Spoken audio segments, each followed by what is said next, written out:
This is an interview with Ms. Veronica Cox for the Birmingham Civil Rights Institute's Oral History Project. I'm Dr. Horace Huntley. We're presently at the Institute. Today is February 5th, 1997.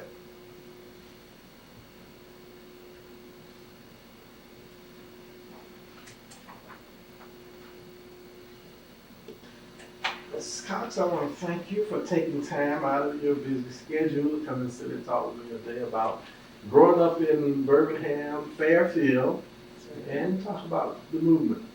Well, it's a pleasure being here. I'm glad you asked me to come.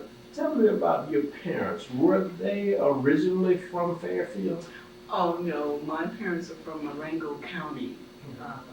My mother, her name was Phyllis Dupree Cox, Okay. and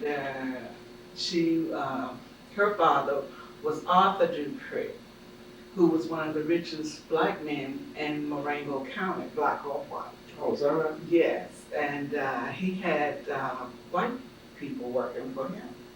Way What back period then. is this? This was way back in, like, she was born in 1914, and it was around even that time. Well, her father then was a landowner? He owned land, and he had a dairy, and he had his own mill where he grind grits and corn and stuff like that. And he had chickens and cows and horses, and everybody knows Arthur Dupree.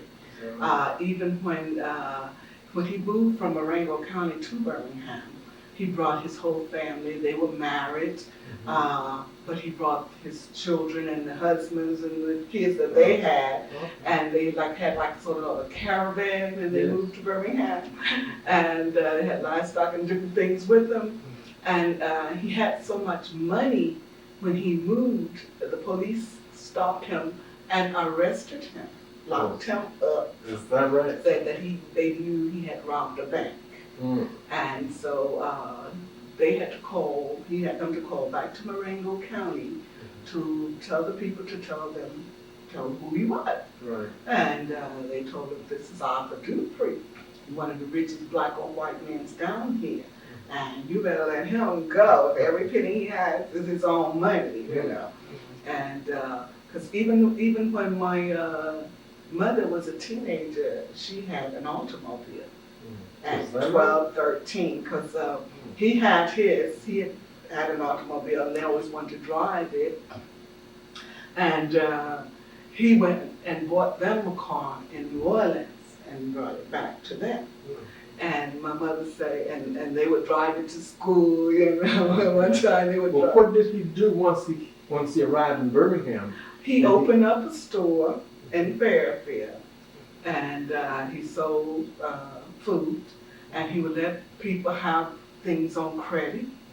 And when they wouldn't pay, he would go to the policeman and try to get them to, you know, help get his money. And they told him that they were going to help him to get anything because he had enough he can give people, whatever, and it wouldn't hurt him. So they were going to help him. So he died. A lot of people owing him money, and he bought property. And does the family still own the property? well, we own most of the lot, because most of my people still live in Fairfield on the property that he bought. Yes. So like my grandmother's house and the lot next to her, my cousin's staying, and the house up the street, my auntie's staying on 62nd Street. And then on 53rd Street, I have a cousin. So on 64th Street, 58th Street. So my family's all over in Fairfield, you know. And the family's well known. And Fairfield, like one of my teachers at Lawson State, who grew up in Fairfield, knows my family very well. And he would always tease me and tell the students at the school that, okay, you know the Kennedys, how they are in Massachusetts. She said that's how the Coxes are in Fairfield. But like the Kennedys, yes. You know, and like everybody knew my grandfather, you know, like the shoeman. When I was growing up, they were all, cause my grandfather passed away when I was about a year old, so I didn't know him. but everybody knows him, and like the people at the drugstore, like I used to work for Dr. Trace, who was well known in Fairfield, Right. black doctor, who's a man who would take care of everybody, and he brought a lot of kids in the world that lived in Fairfield. And so Dr. Drake used to always tell me when I worked for him, he always used to tell me about my grandfather, you know, and how rich he was, and he had more money than anybody. And then I went to work for Liberty Trouser Company here in Birmingham. And I would stop at the shoe store where it's a shoe repair shop where Mr. King worked. And I loved to talk to Mr. King. And he would always tell me, your grandfather had more money. He said, those people you working for over there, those Jews you're working for, he said, your grandfather had more money than all of them put together. If y'all had kind of it right, you guys could own all of Fairfield, Birmingham too, if you wanted to. So, but my grandfather, he had so much money, he could not put it all in one bank. And so he put it in the 2 or 3 banks that they had here in Birmingham. Okay, now, even during the tax, it wasn't taxing, they wasn't taking taxes out of money at that time. Then later on, they started wanting to tax your money. And so, and they came to him and asked about how much he had, you know. And he said that, I heard that he told them that he had like just maybe a fourth of what he really had, and that was an outrageous amount, like something about 35,000 or something like that. But he said he could triple, quadruple that if he wanted, you know. But it wasn't their business how much he had, but that's what he told them. Right. You see. But when he passed away, and my grandmother and my mother and her sisters, they went to check on the bank. They knew where he had some money. And they went to the bank and they said that they were Arthur Dupree's people, and they came to check on his account. So the people sent them upstairs to the president's office. And my mother said he had this big chair, you know, plush office. And they went in and they introduced themselves to him. And he was all excited to meet Arthur Dupree's people because he knew my grandfather. And he was just happy. He said it was so pleasant, offered them, you know, whatever they wanted. And this was like back in the 40s. And so he said, well, where is Arthur? I haven't seen him for a while. You tell him this, and you tell him I said this and this and this, you know. And my mom said, well, we came to check on his account. And so he opened up the book, and he said, well, you know, he said, Arthur got quite a bit of money in here, and his name is the only one on here. Y'all need to go tell him to come put your name on here. He said, and once he come and put your name on here, you can have anything you want, you see. And so my grandmother said, well, he's deceased now. And he said, what? He's deceased? How did he die? Blah, blah, blah, blah. You know, he wanted to know everything about what happened, how it happened, and, you know, he was giving them his sympathy. And said, after, you know, he told them this and stuff like that, and he said they wanted to, you know, take the money or, you know, sit on it.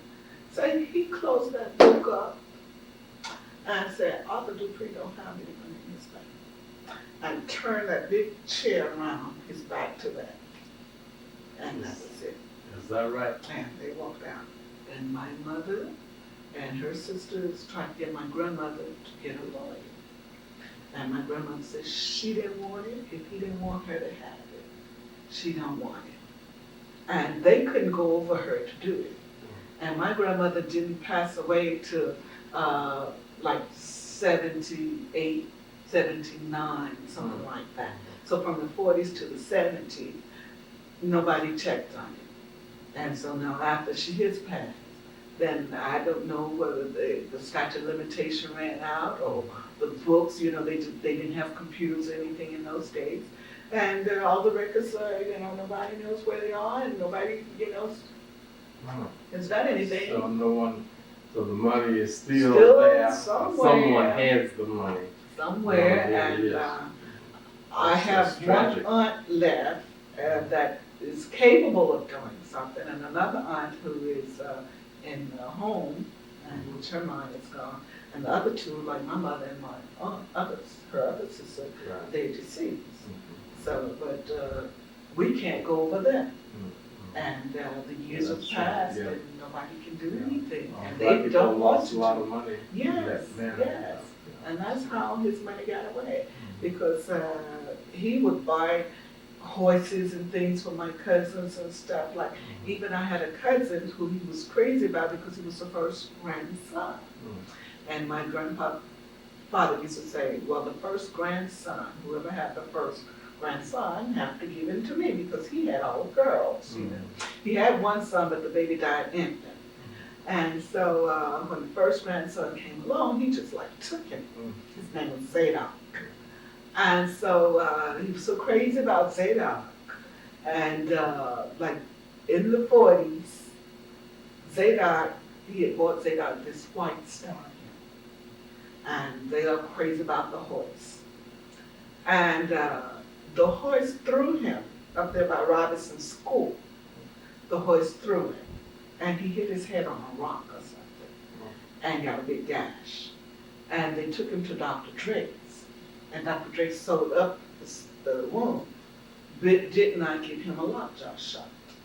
And the boy died of lockjaw at 16. That's all right. Mm-hmm. Right. And so then after that happened, my grandfather didn't want to live anymore. And he died from grief. It's all right. Yeah, he died like shortly after. He buried this, they took him, went to the funeral home, Whiteside, took the clothes, fixed his hair how he wanted to, made sure he was laid out properly and stuff like that. And he just came home after that, got in the bed, didn't get back on. Just died. Tragic. Mm-hmm. How much education did your mother have? My mother, she went to the 9th grade. And then they were at like an academy. Their father sent them to a private school. Right. You see, and they would like order their clothes and stuff through catalog and stuff like that. And my mother say like how they messed up their car, because the car at that time you put water in it, but when you get out of it, you gotta let the water out of it, you know, or something would block up, you know. I'd say this one time they came in, drove in from school, and the package had come from the Spiegel catalog. And they were so excited to get their package, because clothes would come from Chicago and New York. And they forgot about the water and letting the water out the car. They just ran in the house and went to tearing in the package, their clothes, you know, and let the car sit up, and it locked. And their father wouldn't have it fixed.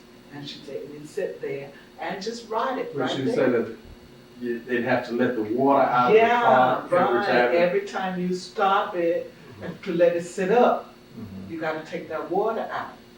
And they didn't let it out, and something got locked the block, Right. you know. So and she wouldn't let him have his anymore. Tell me about your father. My father, he did not go any further than like first grade. And he worked for my grandfather.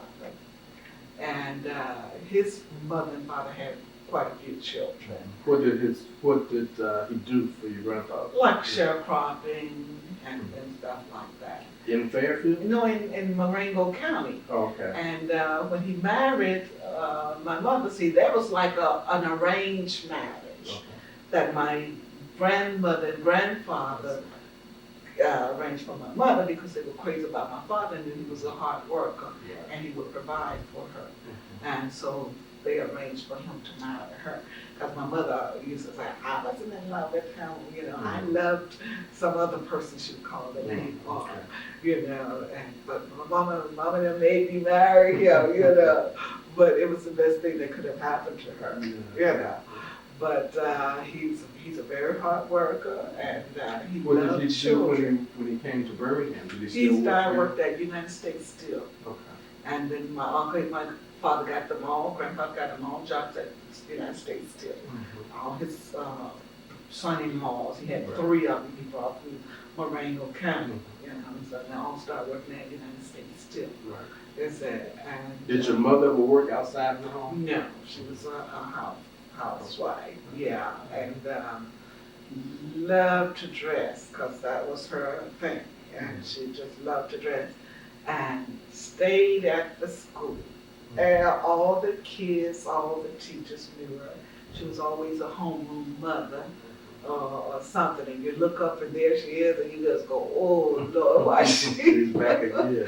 what's she doing here? You just want to crawl out of the desk, why did she have to come? But, now I look back and it's the best thing that could have happened because my mother did not play, and if you've done something bad at school and the teacher called her, then you got another whipping when you got home.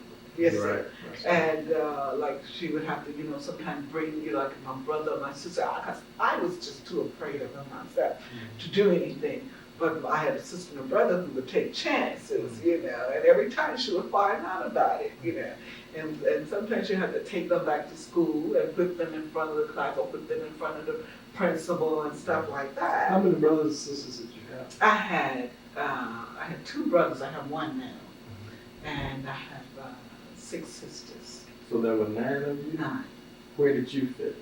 I'm number 6. You're number 6. Mhm. Okay, that must have been an exciting home. Oh golly, always something going on all the time. Every day somebody was getting a whipping. Do you remember your first day at school? Yes, I do. I was at Robinson. My mother took me, and I was very much afraid. And it was just a terrifying day for me. Is that right? Oh God, yes. Even with your brothers and sisters there?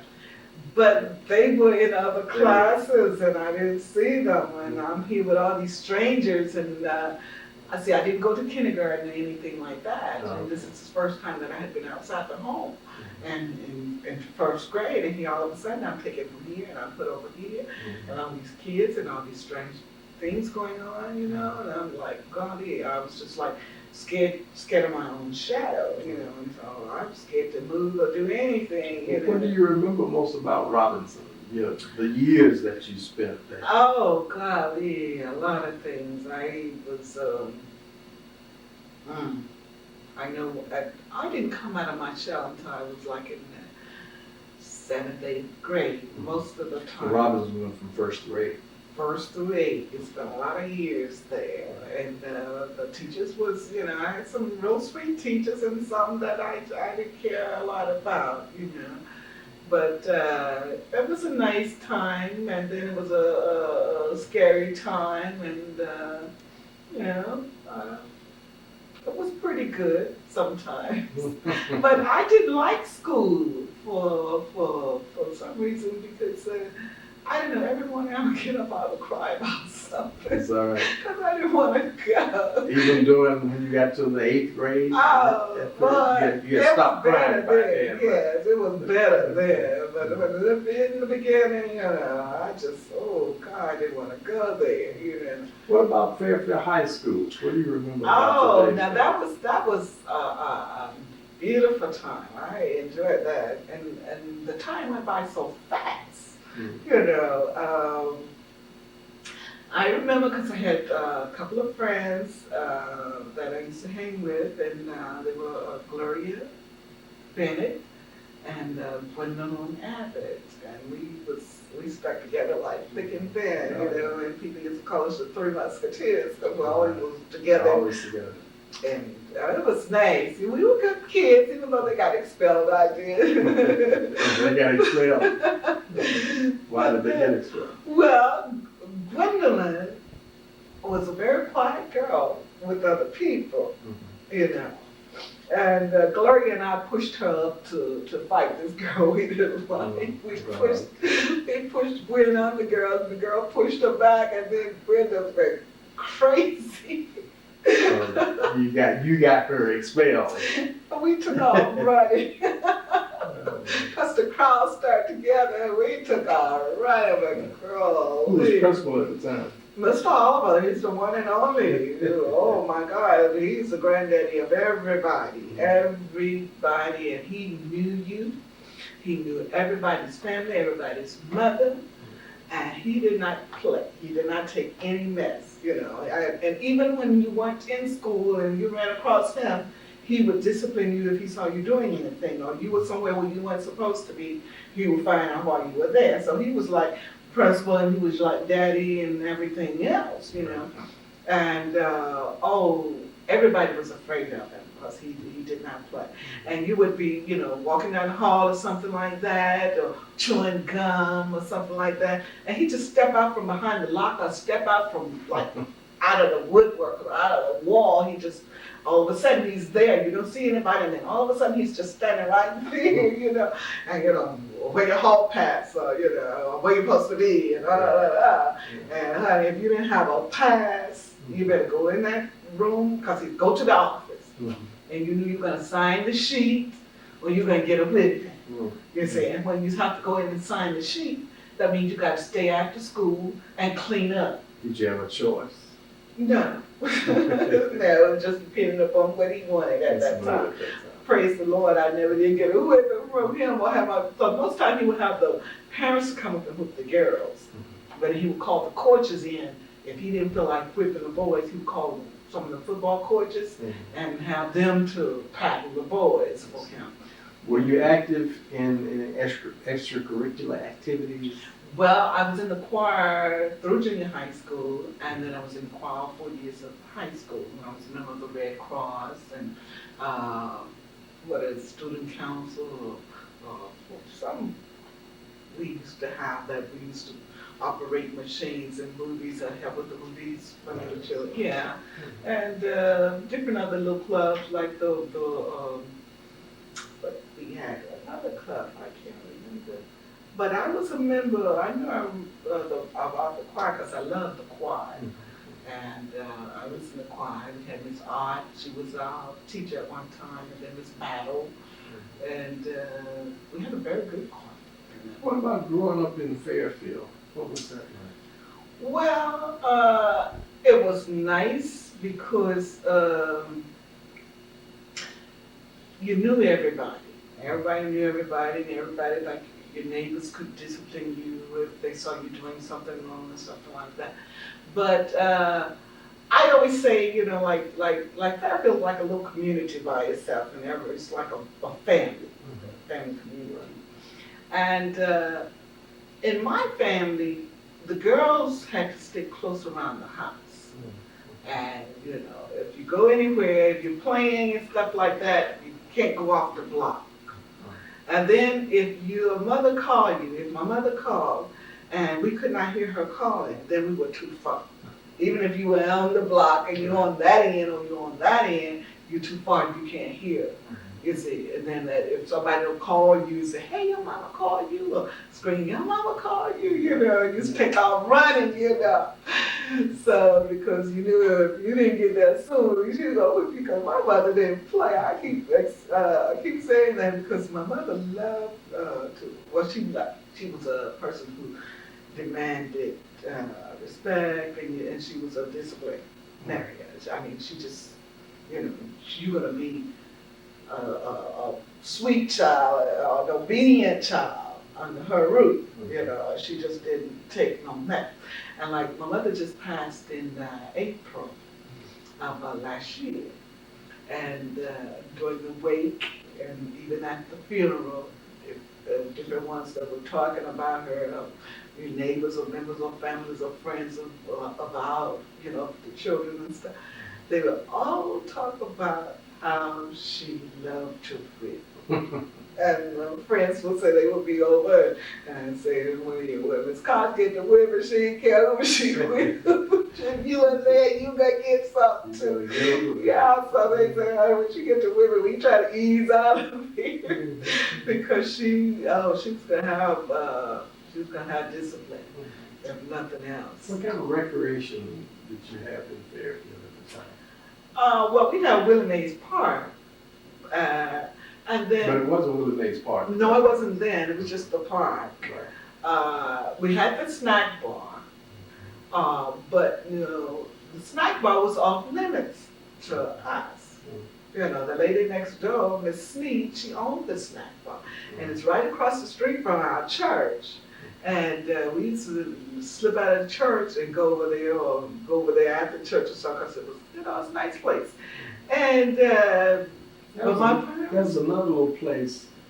well, the coffee The shop. coffee shop. Yeah, the coffee shop and the Greystone called the Flame Club, and now it's something else.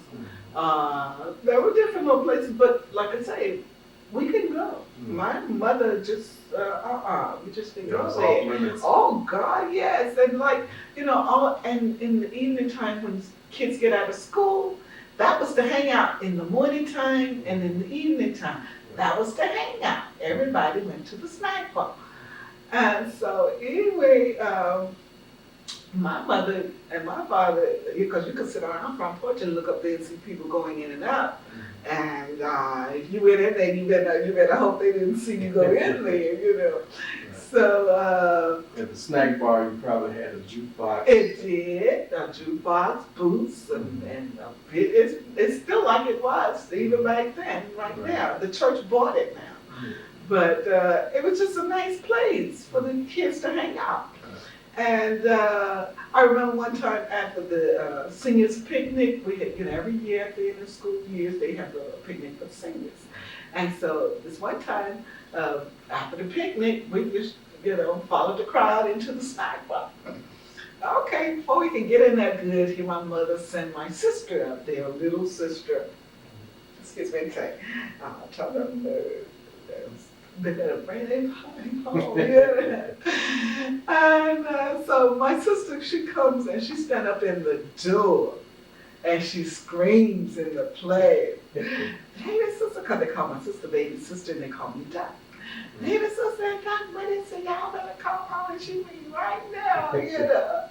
So I'm over at the bar area talking to the owner's granddaughter. And my sister sitting over in the booth with some of her friends and the music going and everybody dancing and everybody having fun. The place was jam-packed. Right. Good time going on. Great time, yeah. Yeah, so I'm watching my sister to see if she was going to move, and I'm going to move, and she moved. She didn't move, and I didn't move. And next thing we know, here my mama coming in the door. And she spotted my sister first. She go right over to the little booth and grab her out of there. "I thought I told you to come home, did you hear it?" And she hit her right upside the head in front of all the kids, you know.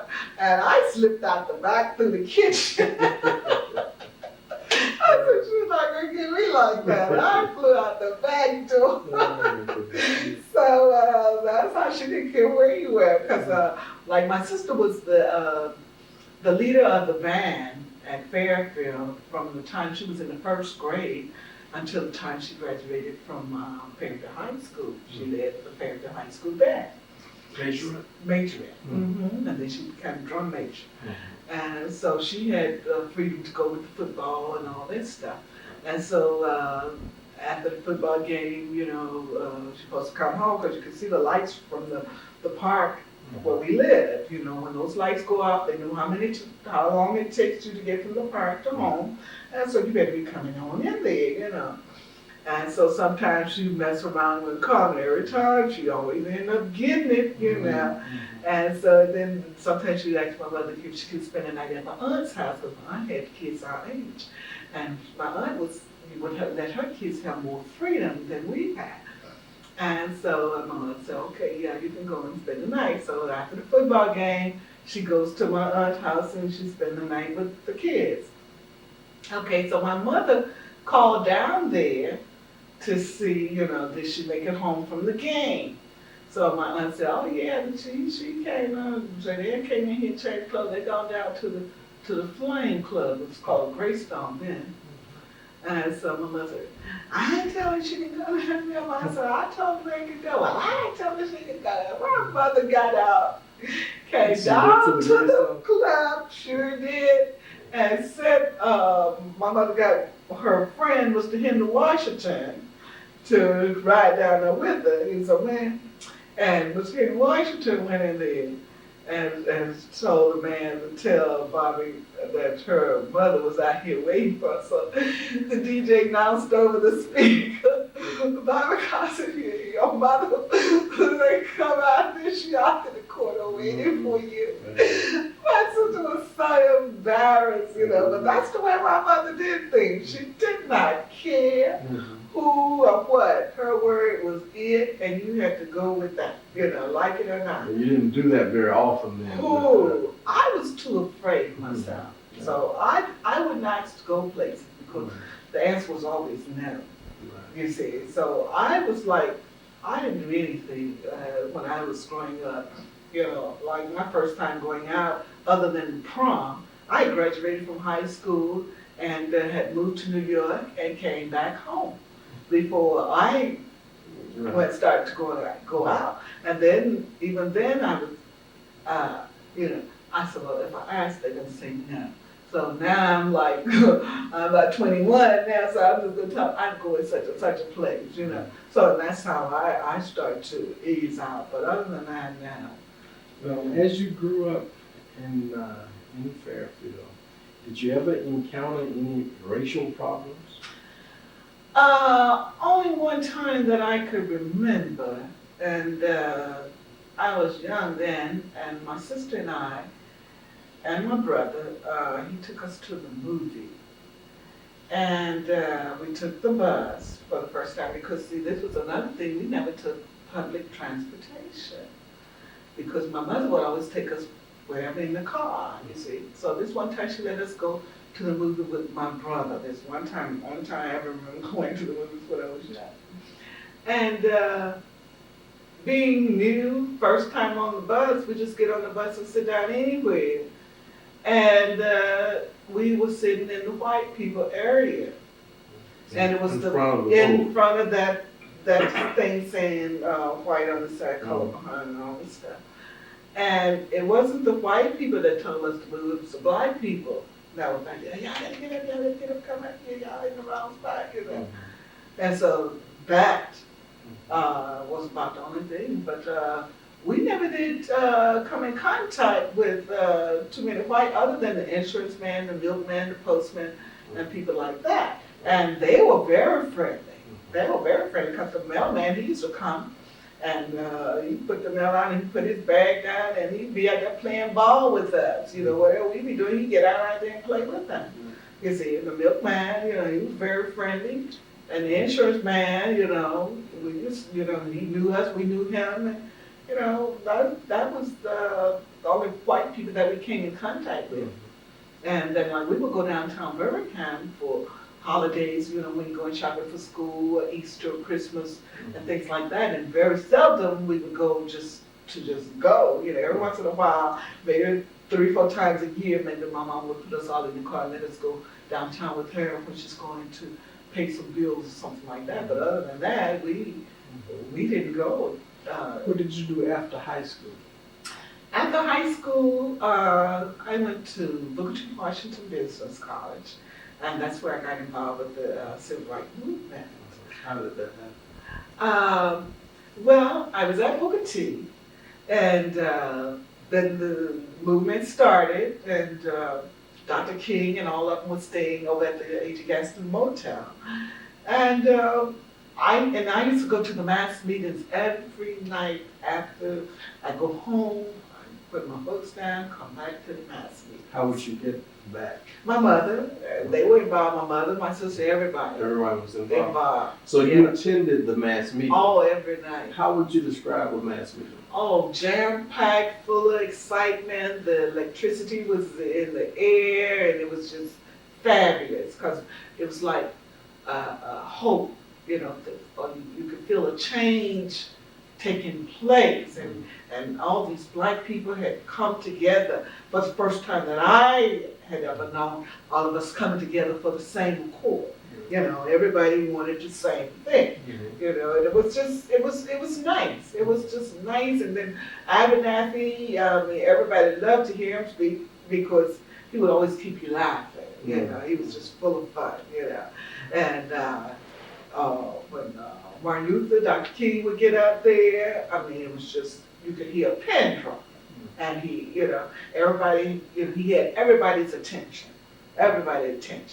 And a lot of times they would find these little bugs in the pulpit or somewhere hid around, and they would take it and put it on the floor and talk to it and say, "You little thing, blah, and let me show you what I'm doing. Now you take this back," and they'd step on it and stuff it and stuff. And it was nice, and the singing was good. It was just so much love in there.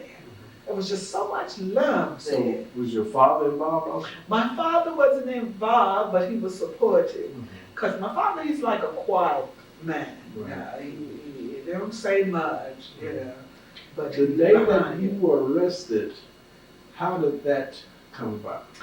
Well, Did you leave school that day? not that day. This day that I was arrested the first time, that was a planned thing, you know, because at the mass meeting, at the night, they find out who's going to go to jail Right. tomorrow when we demonstrate. You know, they sign your name, and then you come to the meeting that next day, or where we were going to march.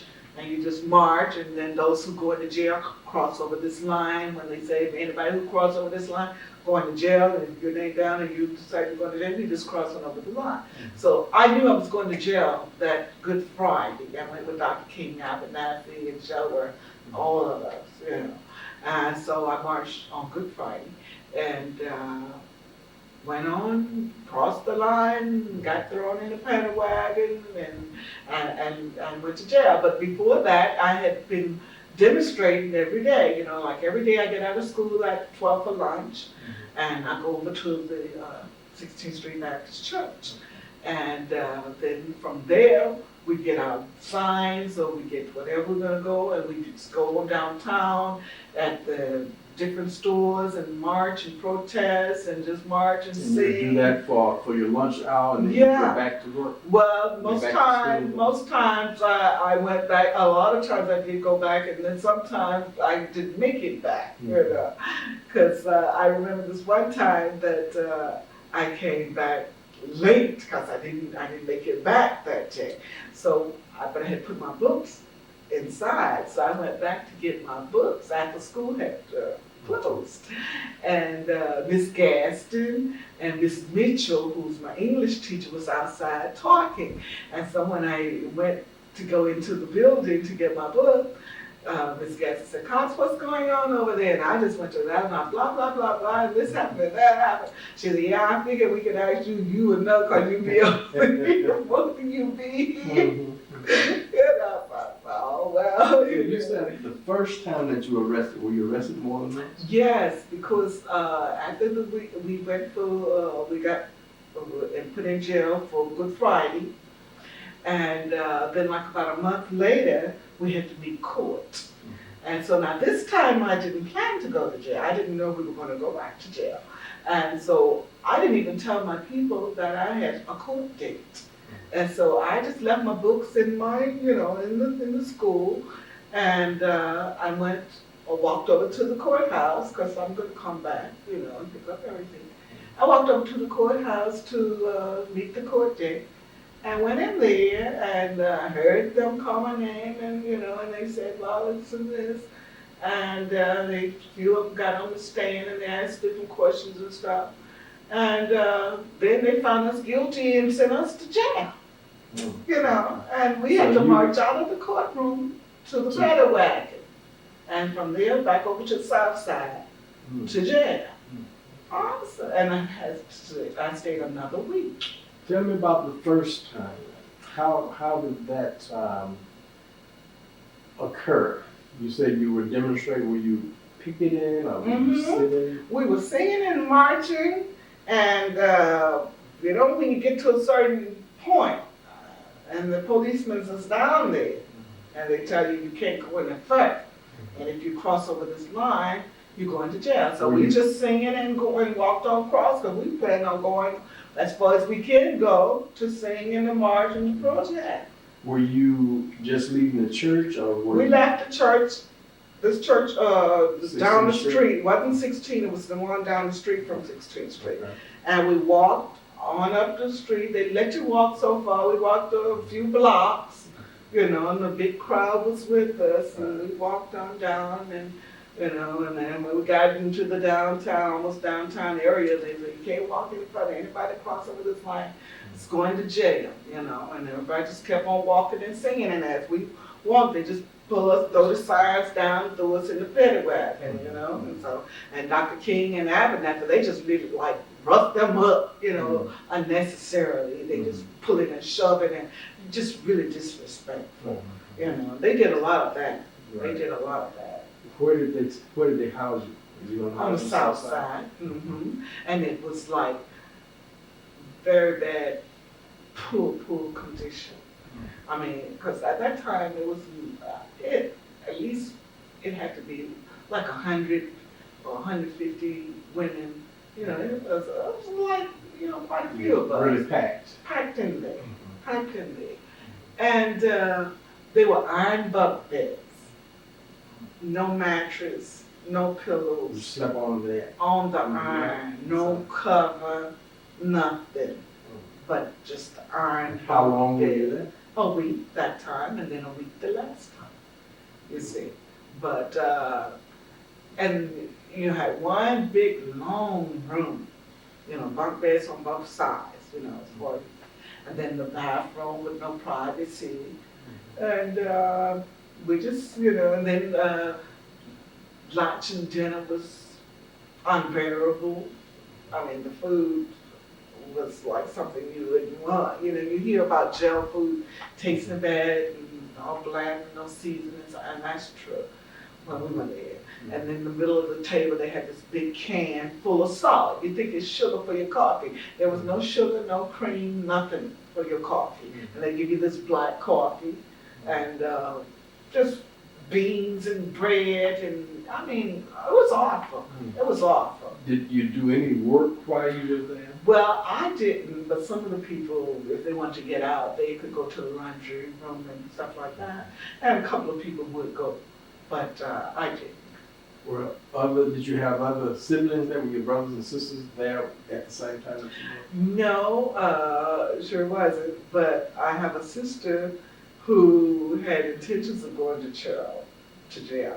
And she and Joe Dixon, wife, went to this white church one Sunday, and in her bag she had her sugar and she had all her stuff she thought she would need, because I told her about jail. She carried her coat and it was hot. And so when she went to this white church, they just knew they were going to be arrested. And they welcomed them with open arms. Oh, is that right? Yes, and she had a picture in Newsweek shaking the minister's hand, and even on film where the news people were there, because I went to the Civil Rights Institute in Atlanta, Georgia. They just opened up a new one, and you have a room where they show films and things that went on in the 60s, and they have her and Joe Dixon's wife coming out the church, showing. Is that at the King Center? Yes, in Atlanta. In Atlanta. So I had to tell my sister I saw her, but I got to tell her she got to go see that, because I saw it recently. And I saw, oh my goodness, and my sister, you know. How did you get out the first time? They lined us out. They bailed us out the first time. And the night that I got out of jail was the night that the A.G. Gaston Motel got bombed. Because we were laying in there, I was laying up in the bunk, and I heard this blast. You know, it kind of shook the jail, you know. And so we all was teasing, said, oh, they, you know, finna bomb us out of here. They trying to bomb us out of here, you know. And but we really didn't know what was going on. And I got out of jail that night, and when I got outside, a lot of people were out there. And my mother, I don't know how they knew we were going to get out, but she was out there. And they were telling us, different people were telling us that they had bombed that A.G. Gaston Motel. Because I guess they thought Dr. King was there, but he had gone home one weekend. And I think this was like a Saturday night, you see. And I got out of jail that night. But I was glad to get out too. Did you I go was back about ready. to the mass meetings? After that? Oh yeah, I went until it just like died out. I was there. Did you demonstrate anymore? Oh, all the time, all the time. Every day I would demonstrate. Every day. In fact, when they were shooting the hoses and stuff on us. We go downtown, march around and stuff like that, and protest and stuff like that. Okay, they would let us march all downtown, all around white people's stores and stuff like that. And they just follow us, fire hydrant, fire truck and everything. Follow us until we get over here to 4th Avenue, around the Masonic Temple building and stuff like that, and the park, and that's when they will open up. They wouldn't open up downtown. No, they wouldn't open up downtown. They wait till we got over here in the black area, Mm. and then they would open up and just start shooting the water for no reason. Were you ever hit by any of the water hoses? Oh, I was ducking and dodging. In fact, a bunch of us ran into this barber shop over at the Masonic Temple building, and when they started shooting the water, we just flew in there, you know. And so the owner of the place, you know, he was cool with it. I was running in there one time, but then some of the guys went to making a joke out of it, open the door and go, la, la, la, la, something, and then they shoot the hose, and then well, you can't get the door back closed. And the man's place was getting flooded. And he's like, get out of here, you know. So then we got to run and hide behind cars or trees or whatever we could hide behind. And I remember this one time, another time I was marching, and they had the dogs, you know, put them up on you, you know, like this, and move. You know, so my cousin was with me then, his name is Mac Elridge, and he's an insurance broker. So he would be downtown, you know, so we were walking and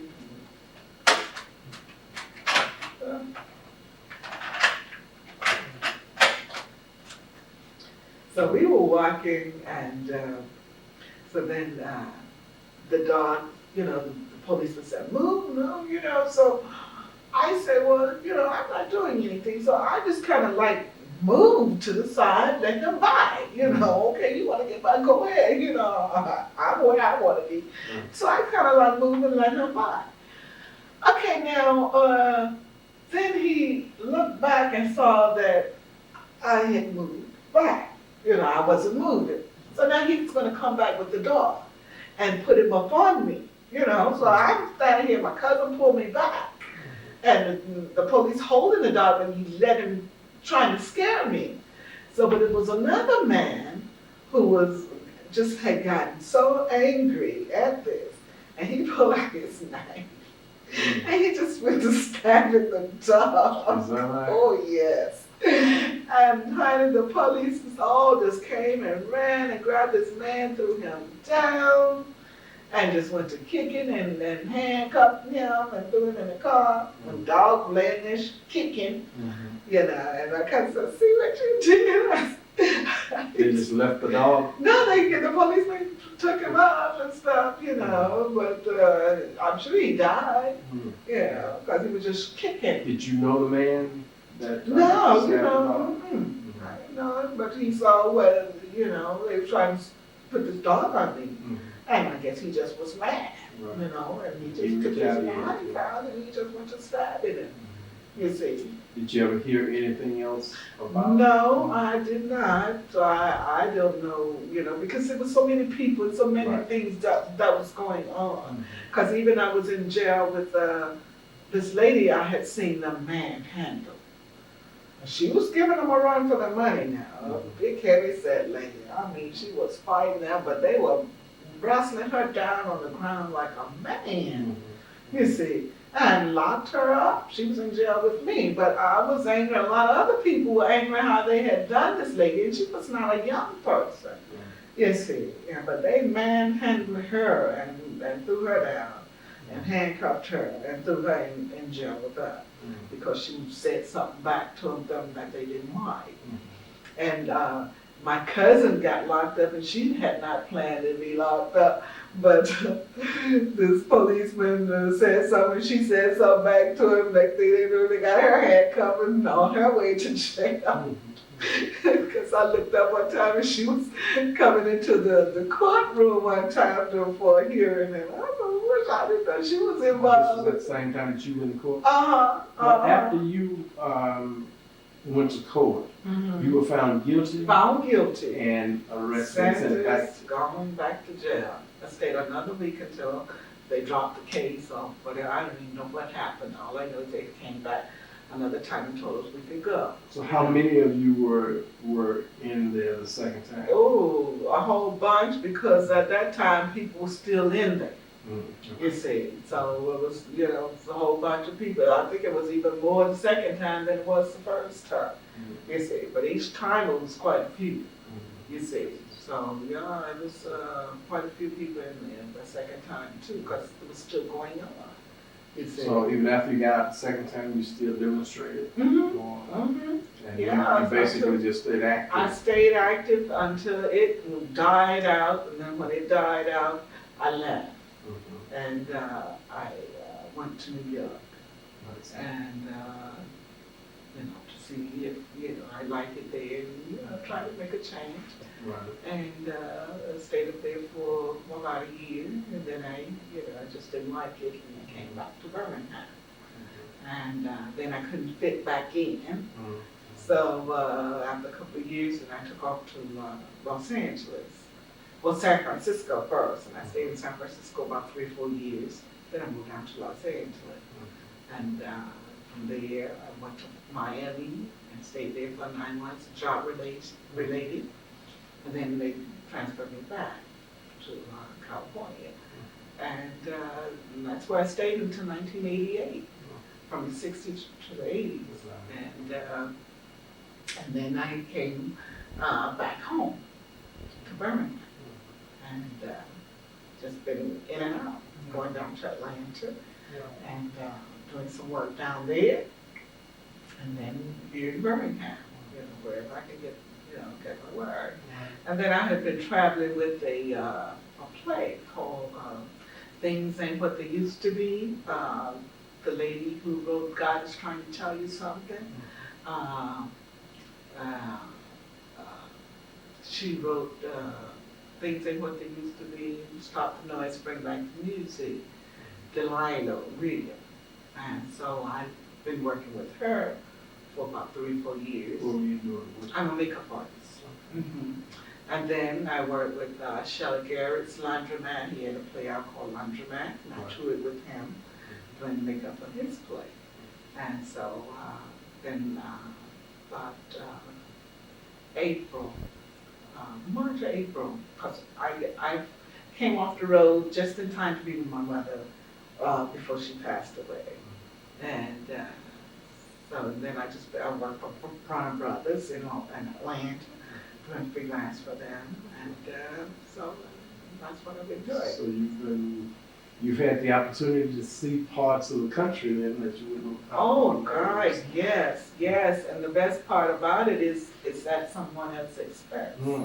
You see, they paying me to see this, know, and they take care of all your expenses, and first class, you travel everywhere, and they kept us over on the West Coast, all the time on the West Coast. But I have seen just about every state in the United States doing this cosmetics and makeup and stuff like that. How did those early days of your life prepare you for what you would get involved in eventually? In terms of your travel, did the movement have any impact upon how you would view New York or Los Angeles or Miami? Well, I don't know if it had something to do with it or not. I just know when it was over with, I had to do something. I had to go somewhere. I just had to still be a part of something that was happening, you see, and something new. And so, and I just took off.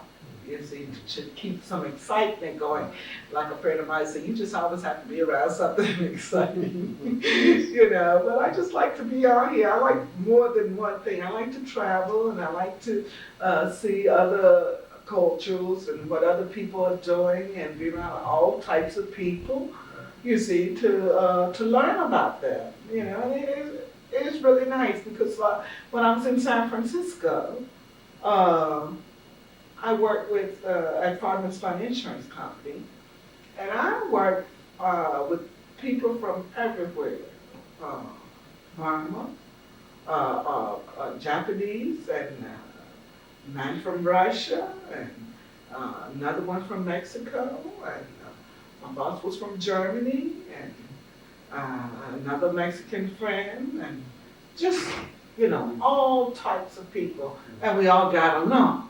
You see, we call our department the United Nations. And it was great, and I enjoyed it. Even here in Birmingham, I worked for Liberty Trouser Company when I came back from New York. And I was like one of the, it wasn't but maybe about, if it was 6 or 7 blacks at Liberty at that time, that was a lot. But it wasn't that many black people working for Liberty at that time, and they were paying a pretty decent salary. And in the department where I worked, I was only black. And What department did you work? I was sewing, making trousers. So I was sewing like the pocket So there were just a few of your. just a very few. One in my department, one over here, and maybe 2 over there, but not many. And the people that worked with me were very friendly, all the way. It's a sense, it's just. This was, no, when I moved to New York, And then you and I came back to Birmingham. I Yeah, see. so it was in the 60s. Oh, I see. Because then when I left Liberty, I went to San Francisco. And white people were so friendly. And they were like in competition with each other to try to win me over. If this one would bake something and bring it to me, oh, I brought this and I want you to try this and this and this. And then the next day somebody else is going to bring something. It's like everybody wanted a piece of me, And it was nice. It was really nice. I had no problem. The only time I remember running into some prejudice when I was going to Booker T, the bus driver, white bus driver, because at that time they didn't have black bus drivers. Right. And this one time I was riding the bus, and when I got into Fairfield, the stop where I wanted to get off, and I stood up with my books to get off, and the guy did like he was going to take off, and then he stopped real fast, and then I like kind of stumbled, and my books went everywhere. And when I'm picking up my books, and he done stop, and then he take off and wouldn't let me off at my stop because I'm trying to get my books together. And so, different ones on the bus would say, call the bus company and report him, because at this time now we can sit anywhere we want on the bus. This is when you read book 2. Yes, because we got that right now. Right. And so now he's upset about that. And so he just, when he get up in the black area, all black people on the bus, he just real nasty. So anything he wants to do, he just, any way to make it inconvenient for you, he would do it. You see, so that was one of the times that I experienced some prejudice from white people. But on the whole, I have, when I was growing up, I just never did experience that. I guess because we were kept away from it. Right, because you were black, you knew where you belong in your area, and then we didn't have to mingle with them anyway, because we had the black businesses, the black drugstore, the post office, the doctors, and everything was in your black community, the store, everything. Basically self-contained. Yes, so you didn't have to go to the white area, cafes and restaurants and churches, and everything was right here for you. And even in Fairfield, it's more so, you see, because we had it all right there in Fairfield. We had 2 post offices that were black, and we had 2 doctors like Dr. Palm, who had a drugstore, and Dr. Drace, who had a drugstore, plus the doctor's office, you see, and the post office. So we didn't have to do anything to be around white. Right. So it was, it was good. I had no problem. In fact, I didn't know anything about it until I got older. Right. And you got out of that that. Birmingham, I've experienced more prejudice other places than here in Birmingham. Because one thing about down south, when they don't like you, they let you know they don't like you. But when you travel to other places, they pretend they like you, but they really don't. You see, so it's like, you know, you can't trust that. Absolutely. Mm-hmm. Ms. Cox, I want to thank you for taking time out of your schedule. You've been very helpful. You've taken me from Marengo County all the way to Los Angeles. So it's been great, and I appreciate it. Thank you very much. I've truly enjoyed it.